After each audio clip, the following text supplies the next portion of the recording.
Good morning. No blue on the face. I was Papa Smurf. And some of you didn't know it. Like I was waving at people and you're like, what is the creepy guy waving at me? How many of you heard that song that we just did? Heard that song Outside of Crossroads before? Anybody ever heard it Outside of Crossroads before? So Judah and the Lion is the band. Little hot tip, if you go to listen to that song, it actually opens up, the older I get, the more I realize that I don't know. That's how, yeah. But we thought, I know that the regulars wouldn't care if we sang that lyric, but we thought if you were a guest, your first experience at Crossroad with a 4-letter word might be a bit much for you in church, but after about 6 months here, you'd be like, oh yeah, of course he doesn't care if I swear, okay? So there you go. But what a great song, a great message. And if you'll notice, we love that song because we end every one of our talks with this question: how does this make the world a better place? How does this make me a better person in the world? And that is the normal way of saying, how do we live for the glory of God? Right? So if you come from church world background, how do you live for the glory of God? Is really, in my opinion, just a very high fancy way of saying, well, how do we make the world better? Right? So we love that song. It's a great one. And I learned something about you all just then. You all either you can't or you don't like to do two things at once. Like standing and clapping is a little too much for this crew. But sitting and clapping was not a problem. You all, for the most part, pretty much crushed it. So kudos to you. Kudos to you. Well, if you are a guest, I'm so glad you're here. Thank you for being a part of this, whether you're tuning in online or you're in the room or out in the atrium. Welcome to a church that cares deeply for folks who feel spiritually disconnected, disenfranchised, or are maybe doing something very healthy and living in a space of deconstruction of faith. That is actually a very healthy thing to do. My name is Ryan. I'm the lead pastor here. My pronouns are he, him. I am a white, cisgendered, heterosexual male who has benefited from a whole lot of systemic work that was just to protect me and people who look like me and think like me and believe like me. And as a follower of Jesus, I believe that naming that privilege and leveraging those privileges for others is the first step in living a life committed to the peacemaking path of Jesus and a peacemaking path of justice, or what Jesus himself would call the kingdom of heaven. In Philippians chapter 2, a little letter in the New Testament, the writer of Philippians writes this beautiful poem and talks about how this idea, this Jesus, this Christ, who was considered to be God, gave up everything, set down every privilege, and took on the form of a slave, right, out of love. And that's the path that we're learning to walk here at Crossroads Church. So whoever you are, wherever you are in this journey, in this wandering of faith, however you come to this moment today, or if you're coming to this moment on Thursday on demand, however you come to that moment, you are welcome here. And I hope you will join us as we walk the peacemaking path of Jesus together in an attempt to make the world a better place. Not to make the world a monolith, not to make everybody look like us or believe like us, but to make the world a better place. Amen? All right, good. Well, we got to get going. I don't know if you know it or not, but these topics, there's a lot to each one of these topics, all right? And I know I've been using all kinds of words, and I want to give you hope that no matter how long today is, it will end at some point in time. And I also want you to know that in just a few weeks, so we got 2 more weeks of this series, and then we go into we're going to do some Thanksgiving stuff and celebrate our ministry celebration for the year. And then we have Advent. And in Advent, each week is this 10-minute kind of devotion, and there's more experiential stuff throughout that service. So we're hitting you with the fire hose of words right now, but then Advent's going to be just chill and experience and embody and find somatic healing. It's going to be wonderful. So just hang in there, right? Just hang in there, okay? So little review in case you're new or in case you slept through half the message, which is perfectly understandable, okay? Week 1, we said not every thought is true, but every thought has power, right? Every thought has power, and we need to rethink those thoughts, and that will lead us towards a place of resilience. Week 2, we said feelings are real experiences, but they're not always reliable experiences, that they can write a fiction, right? And we would love into those stories, and that will help us. Is that me? No, me? Yes, me. All the single ladies. It's my favorite, my absolute favorite dance. I'll do it to the side if you want me to. All the single ladies. Hot tip, Wendy hates it when I do that. Hates it. This one's for you, Wendy. All the single ladies. All right, so you want to close in prayer right now? It's not going to get better than this. I promise you that. All right. I noticed you did it. Okay, here we go. She's like, no, I have class. That's what she was signing there. All right.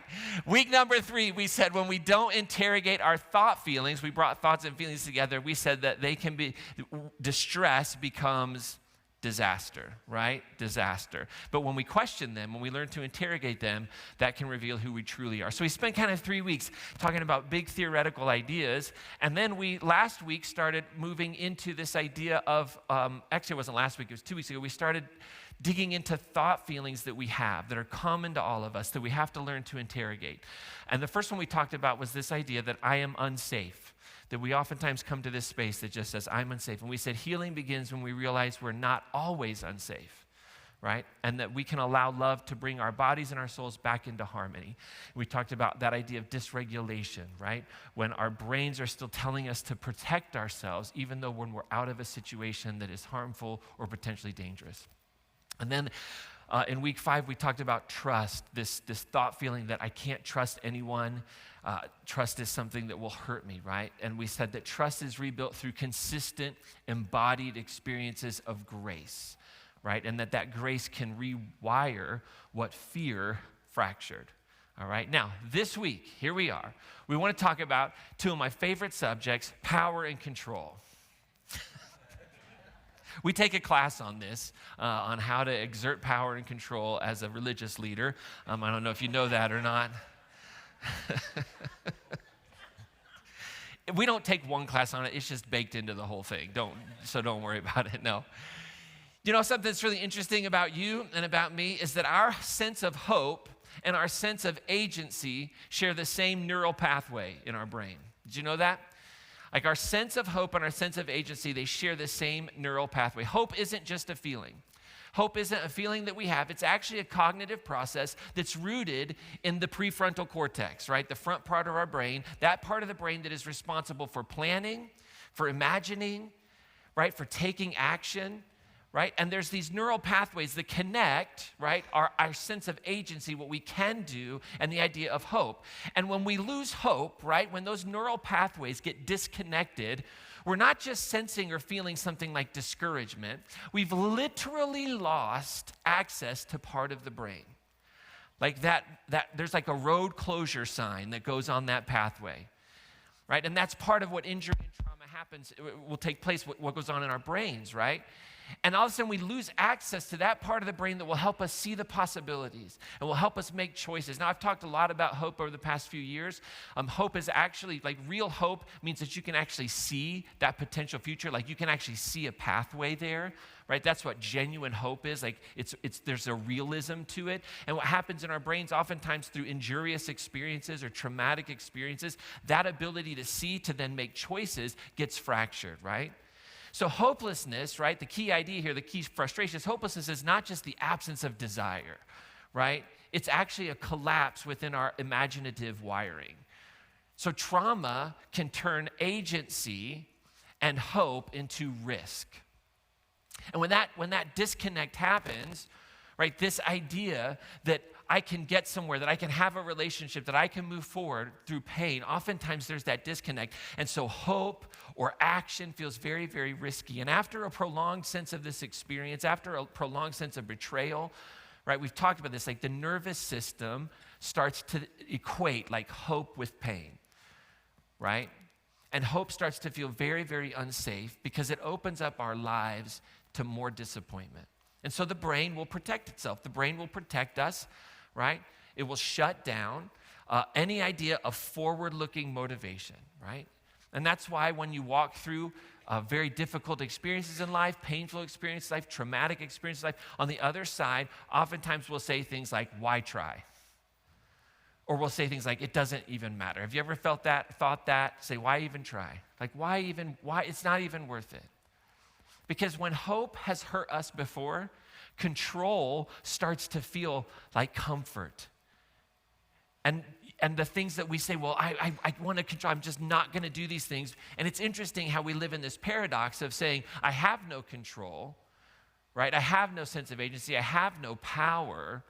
And so we actually live into trying to control what we can. Well, I can control not being in this relationship. I can control not being a part of a church. I can control not doing these things, which is really this manifestation, right, of our bodies trying to learn and trying to live into something that trauma taught it, that it's just safer to expect nothing than to be hopeful and to be hurt again. And so risk, at the end of the day, we move from a space of agency and hope and ability to move forward and make choices. That gets fractured, that neural pathway is broken, and then all of a sudden those feelings feel very risky, and risk then turns our power into paralysis. The power we once had to make our relationships healthy will all of a sudden feel very paralyzing. And we experience paralysis in a lot of areas. We experience it in our emotions. When our trust or safety gets shattered, the nervous system, right? It's like, hold on a second, don't try that, that's not safe. When opportunities for healing present themselves or for our growth, fear whispers into our lives, don't. You'll just get hurt again. You don't have the power to control the situation, and you're going to put yourself in a space where you'll get hurt. We face cognitive paralysis, right? There's that spinning, like the spinning magic wheel of the computer, right? Like, oh man, I'm going to have to reset this thing. That's what happens, right? We get this, the mind becomes trapped, just kind of rehearsing all the potential dangers instead of being able to imagine the possibilities. And so we analyze and we overthink and we postpone and we convince ourselves that we're being very, very careful when we're being very controlled by fear. And in trauma psychology, this is known as learned helplessness, right? Our brain learns this idea of helplessness. It's a belief that no matter what we do, it just won't make a difference. Sometimes we can even experience spiritual paralysis. That's probably my beard, I bet. We can face spiritual paralysis. When hope has hurt us in a spiritual environment, we put our trust. Even faith can feel unsafe, and we'll stop asking, we'll stop praying, we'll stop engaging, we'll stop reaching out, we'll stop imagining that the divine is good and present and with us, and we just move into a space of really over-controlling doubt. And that doubt is not that there's a God, but just doubt that like our movement matters. So we'll just wait and see what happens. Relational paralysis, right? Because our risk gets turned into danger. We start to pull away from relationship that once brought us life. Even though there was nothing in that relationship that harmed us, we've just had enough experiences to know that eventually it will. And so we isolate ourselves and we confuse that isolation with this idea of control, telling ourselves, well, we're fine alone. While we're quietly starving for connection and love and intimacy.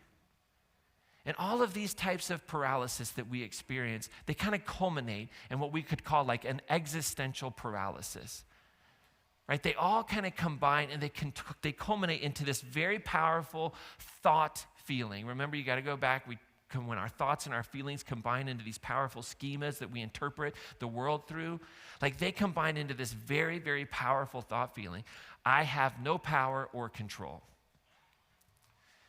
And that's a space that isn't a space of laziness.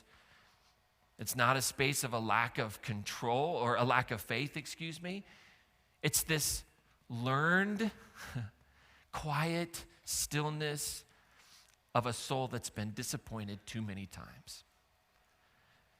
That said, well, I thought good would happen out of this relationship, this workplace, this neighbor, this whatever, and here I am again. Or you go into one circumstance, and that circumstance is just too much, or it's too big, or it's too often, and we find ourselves in a space where our brain is protecting us. And the way that our brain is protecting us by saying, you don't have control. Where the truth is, you need to know that in certain circumstances. Your brain needs to flip the switch, right? And your the cognitive processes that control really like calm thinking, like those things need to go away. And you need to go, I'm not in control, I'm in danger, I need to get out of here. And that's your brain, and then your brain gets stuck. And then all of a sudden we feel like, well, I'm not in control in anything in my life. And in that space though, in the quiet, in the stillness, of a moment where you go, I'm not in control, here's the deal, that's right where healing can take place. Right in that moment when you're able to recognize, I'm having this thought feeling that I'm not in control, that's where we have the opportunity for love to meet our paralysis and remind us of something very simple. You still have a choice. You still have a choice. In John chapter 5, verse 2 through 9 is a really powerful story where Jesus interacts with a person who certainly felt like they had no choice. And Jesus goes through this process of reminding this man that there is a choice. Now, what we've been doing over the past few weeks as we've looked at these different stories in our scripture is we're looking at them from what I like to call a hermeneutic of trauma. Right? Hermeneutic is a way in which we interpret something. And so the lens that we're taking to these stories is trauma. And so before we take a look and read this story, I just want to hit the pause button and say that's how we're approaching these stories. We're not just reading about ancient people. We're reading them through what we might call this lens of trauma. And so we're asking, what happens? What happens when we look at a scripture, right? Not from the safety of distance, but when we look at it from the lived experience of wounds. When we look at it from the lived experience of fears, of healing, of pain, when we say these aren't just stories that are fixed and about morality and these moral tales about who's good and who's bad, but they're windows, mirrors of our pain and our fear and the grace that we need and those things that move through real human lives throughout the ages. And it's through this lens, right, that every story begins to be this invitation, right, this invitation to notice the ways in which injury and trauma reshape our thoughts, our beliefs, our behaviors, and how divine love meets us there. So as we look at John 5, we're not just looking for a miracle. What's the miracle? I want to set that aside. This isn't just a physical story about one person. It's about a human condition when hope feels dangerous and agency seems lost. It mirrors to us our experience that when we risk, risk can easily turn into this idea of paralysis in our power. When hope becomes risky, right, we can feel just our agency is gone, and we end up living right next to the possibility of healing without ever believing healing is for us. And that's the beauty of this story. And so we're going to watch and see how a man who has lost hope and agency and trust encounters presence and finds the courage to move again. So John chapter 5, verse 2 through 9, this is what it says. It says, now in Jerusalem, by the sheep gate, there's a pool. And it's called in Hebrew Bethesda. You probably heard it's called as Bethesda, right? But that's the name of it. It has 5 porticos. And in these lay many ill, blind, lame, and paralyzed people.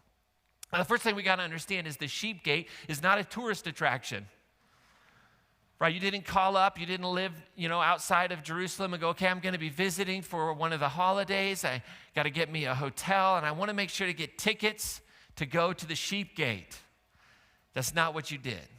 This was not a space you wanted to be. If you were standing in Jerusalem 2,000 years ago, the sheep gate was not a pleasant place to be. It sat just north of the temple.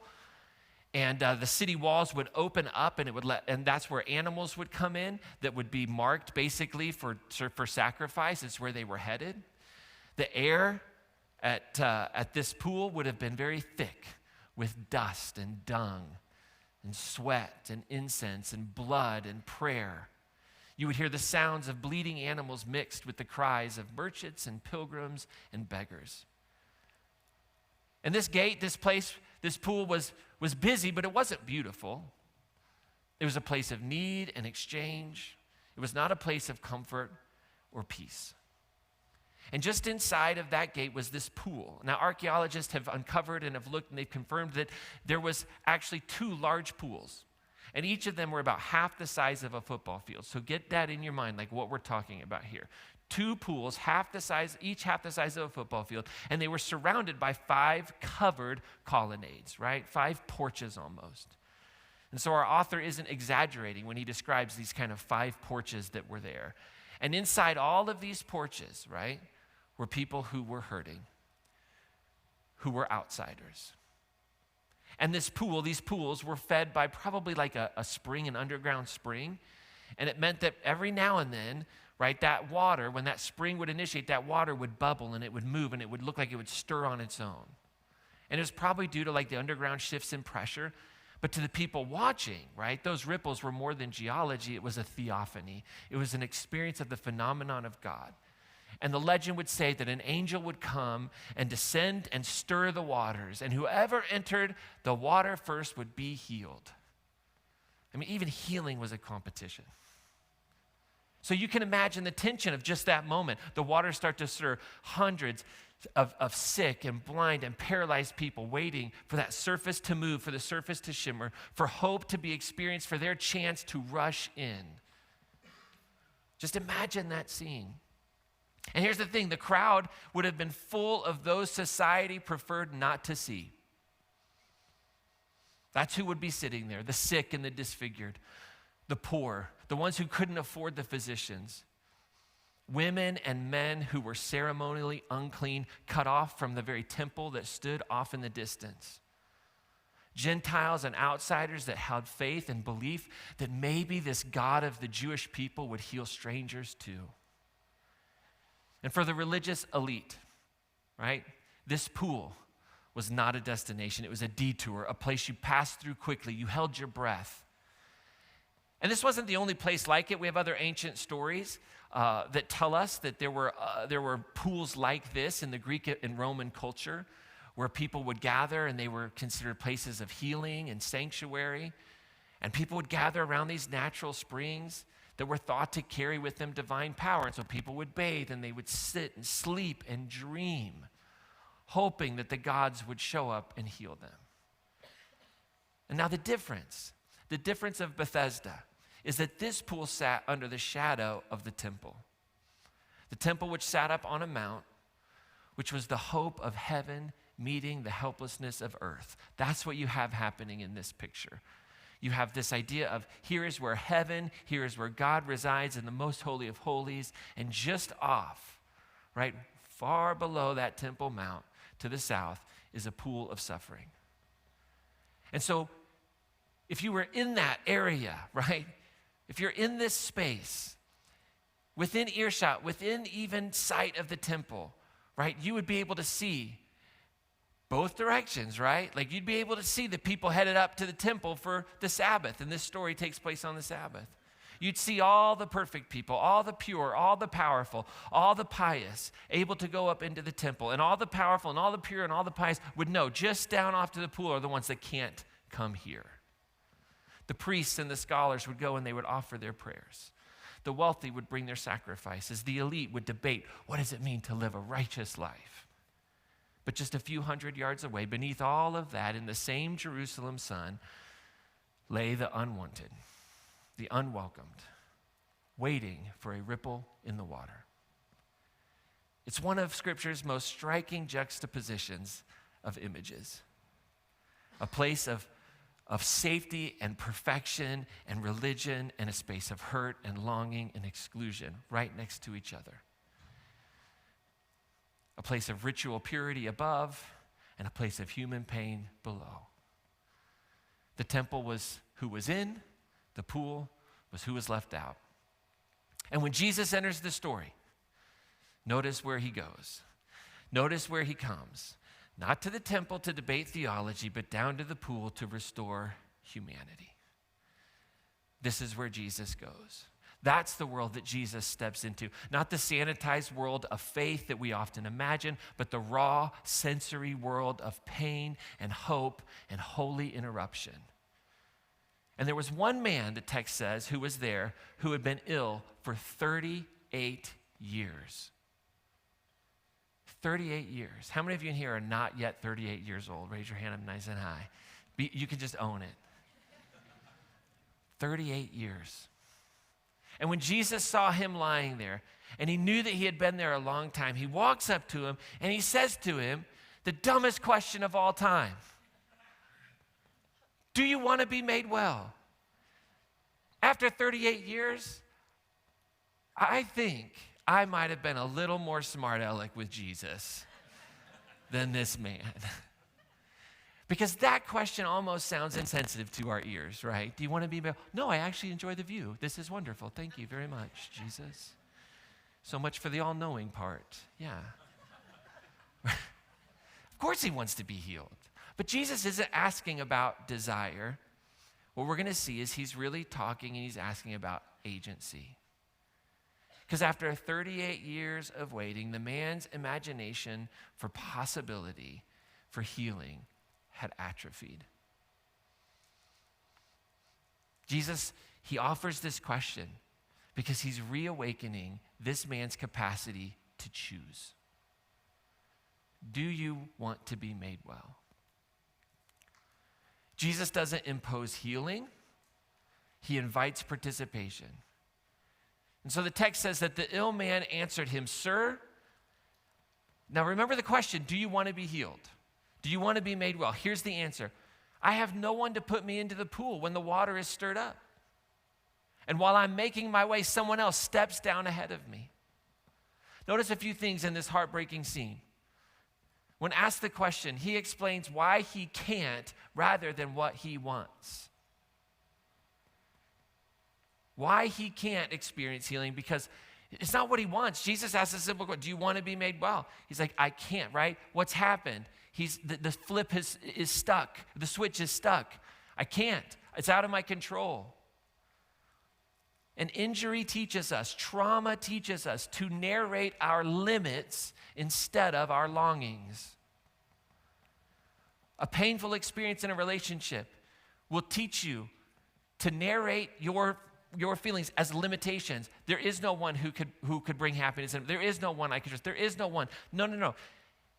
And it says, well, instead of your longings, instead of what you desire for and what you can create and what you can make of yourself, you don't have the power to do it. And so that pain, right, teaches us to filter life through our limits. And if we're honest, we can say, boy, I've done that. If I only had the support, if only my past was a little different, if only God would just show up right here. But in this story, Jesus offers us something more than this man could ever imagine, that we could ever imagine. In that moment, Jesus says to him, right, do you want to be made well? He says, well, nobody will take me to the water. He says, stand up, take your mat, and walk. Stand up, take your mat, and walk. Notice the order. Jesus doesn't fix the pool. Jesus isn't like, well, hold on a second. Let me go talk to the people around here. Who is that rude to not let you help? How come you don't have anybody? How come there is nobody here helping you get to the pool? I mean, there's a systemic issue here. Why is there no one helping you get to the pool? Why are you doing this on your own? He doesn't do that. He doesn't remove the crowd, the impediments. He doesn't explain the theology. Oh my gosh, this is just geology. There's nothing about that pool. Come on, guys. He doesn't do any of that. He doesn't say, well, let's get you over to the pool. I'm here now. I'll pick you up. Doesn't carry him over to the pool. That's just what you need. We just got to get you to the pool. Like you said, no. He says, you have to take control. You have to find the power. You have to take up your mat. You have to stand up. You have to walk. And Jesus restores agency. And this healing happens not to the man, but through him. Right? The power returns as he acts in faith, as if the power was gone. Right? Healing here isn't magic. It's participation with divine empowerment. Love doesn't bypass your body. Love didn't bypass his body. It awakened it. At once the man was made well, the text says, and he took up his mat and he began to walk. Now, why? Why the mat? Why take up the mat? Why did Jesus say pick up the mat? I'd be like, nope. 38 years, I'm not picking up that nasty thing. But let's ask the question from the hermeneutics of trauma.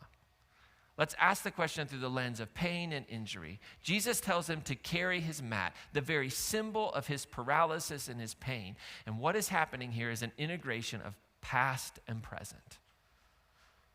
Right? The mat becomes testimony. The mat becomes a reminder that healing isn't forgetting what held you down, but learning to carry it differently.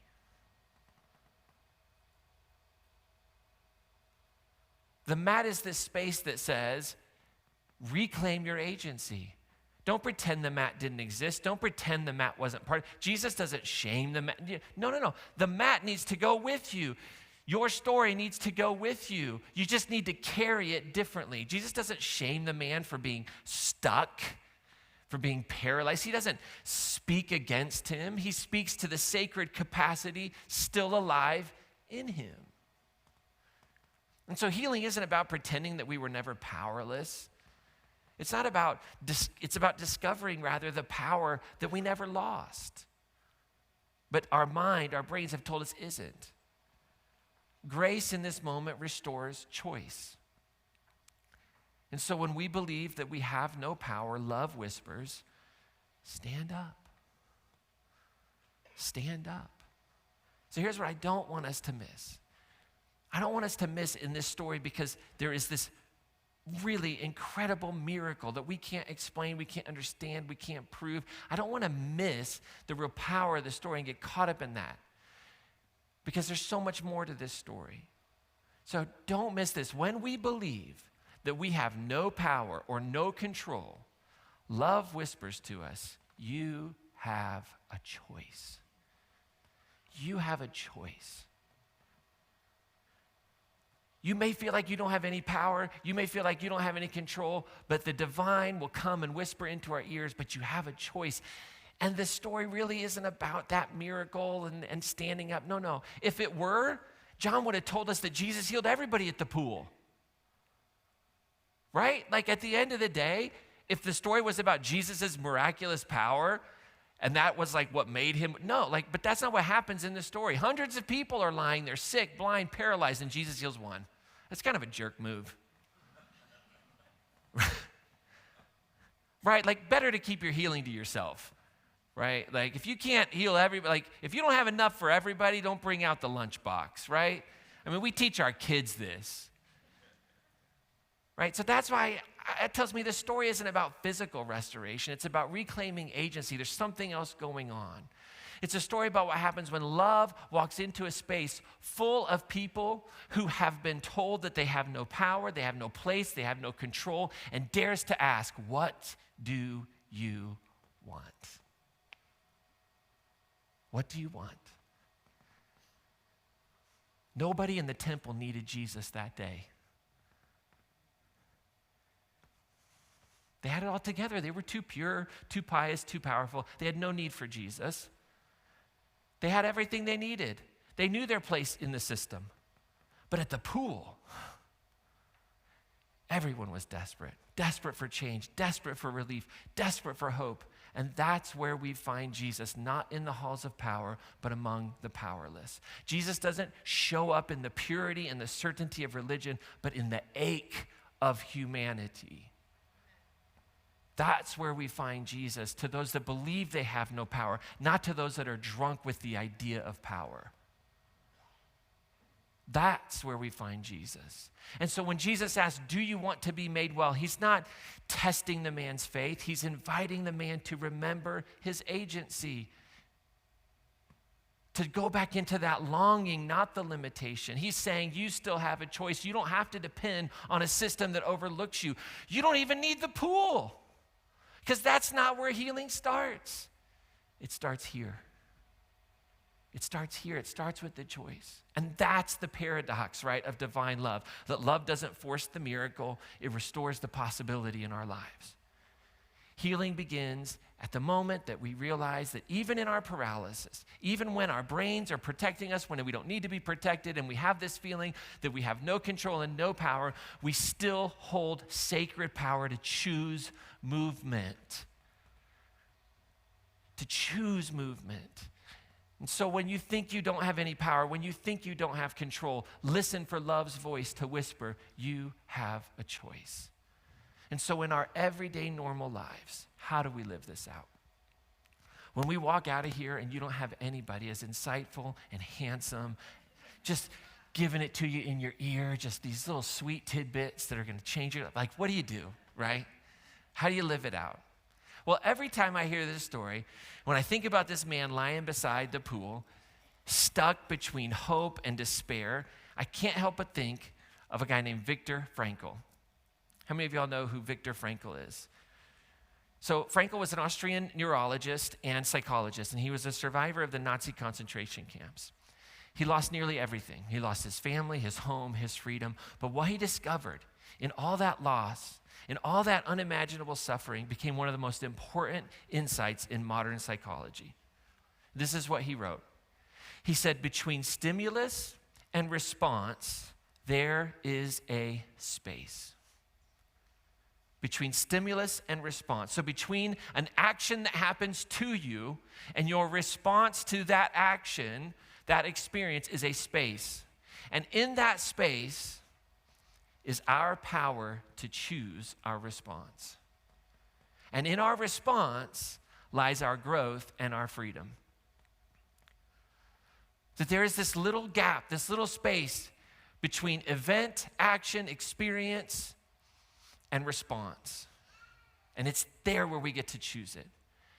And Frankl called this approach logotherapy, which meant therapy of meaning, right? Therapy of meaning. And he realized that even when we cannot control our circumstances, we can still choose our attitude, our meaning, our response, our spirit. And that's the same invitation that Jesus gave to the man at the pool, to find the space between I can't and I will. And in that space, move from helplessness to hope. Right? There is space between helplessness and hope. There is space between paralysis and possibility. And that space exists in every one of us, even when trauma, disappointment, exhaustion, our brains wiring still protecting us when we don't need to be protected. Even in those moments when exhaustion tells us the space doesn't exist, there is a sacred moment where love will whisper, you have a choice. You have a choice. And we have to find that space. And so how do we find that space and live it in our everyday normal lives? Real quick, pause.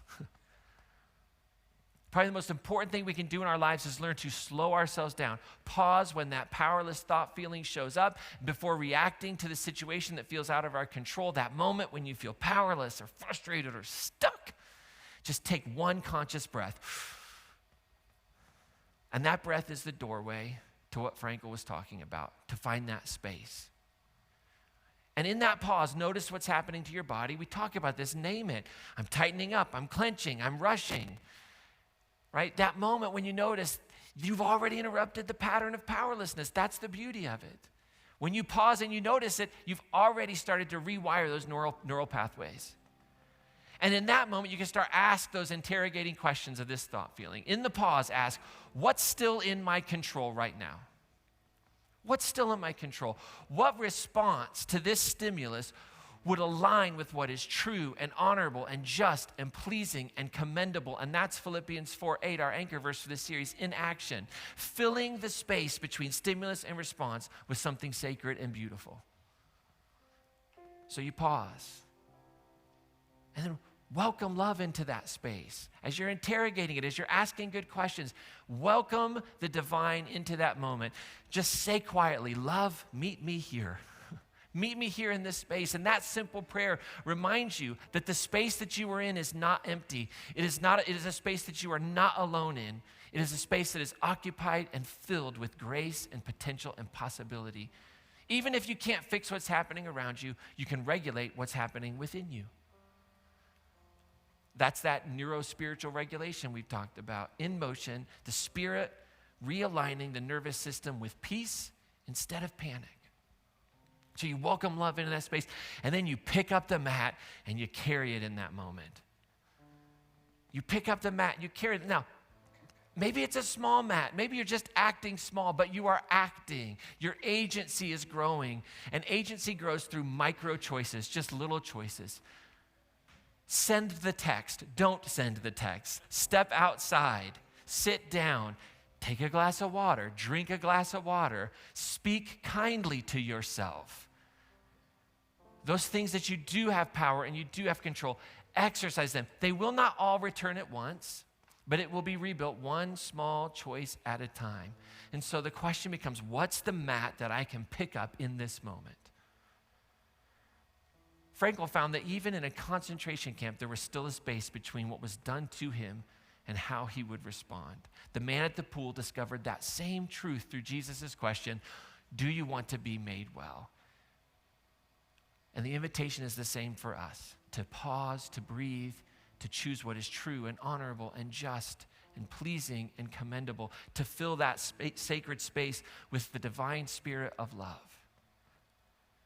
And if we'll start to do that, we will become better people. We'll leave the world a better place because hope and creativity return when we reclaim power and control, right? Remember, those neural pathways, they get ruptured. When those neural pathways are realigned, reconnected, rebuilt, all of a sudden you have the ability to make decisions and be creative in your life, right? All of a sudden you can move away from, right, that amygdala that has taken over and is protecting you. And you can go back into that prefrontal cortex, bring it back online. And now, not survival, but imagination and possibility can start to drive choices, just one little step at a time. And the helplessness won't feel so heavy. And the weakness won't feel so overbearing. And that healing of that rupture begins in the pause, in the space, in the question. Every time we pause between stimulus and response, between what happens to us and what will happen next, we can start repairing that rupture. And it's a very, very sacred space. It's a very, very important space. And this is the biological echo of what Paul meant when he writes, whatever is true, whatever is pure, think on these things. He would write that because he knows we don't think on those things in the moments that we need to think on those things, right? If we thought about them all the time, we wouldn't need that bit of wisdom, right? Like nobody would ever have to hear you say, hey, you should save money if you didn't save money, right? We don't need to hear, think about what's true, what's praiseworthy, if we always thought about those things. But the pause is the birthplace of possibility, to reclaim the power that will rewire the story. These small acts of agency that you have, that I have, will tell our nervous system we're not trapped anymore, we're not in pain anymore, we do have power, we do have control. And we will teach our brains that danger no longer defines us. And those pathways heal, hope, creativity come back online in our lives. We start solving problems. We begin imagining a future again, seeing how we get there. And the world will feel it too around you. People who live from this restored agency, like they just radiate calm in the midst of pressure. They radiate compassion and confidence. It's that space where safety starts to grow when you show up believing you have power and you have control. That's how the Spirit works. That's how healing takes place in our lives, in our personal lives, in the planet, one pause, one choice, one act of love at a time. So as we have communion this morning, everyone is welcome to these tables. If you are new, if you are here in this space today, you are welcome to receive these elements, which are symbols, metaphors. What's God inviting you into? Maybe you're in a space where you feel that you have no power and no control over a certain area of your life, or maybe in general, that is a thought feeling that just creeps in. On the back of your Connect card, you can check a box, and we'll send you the link. There's this beautiful interview on YouTube with Viktor Frankl.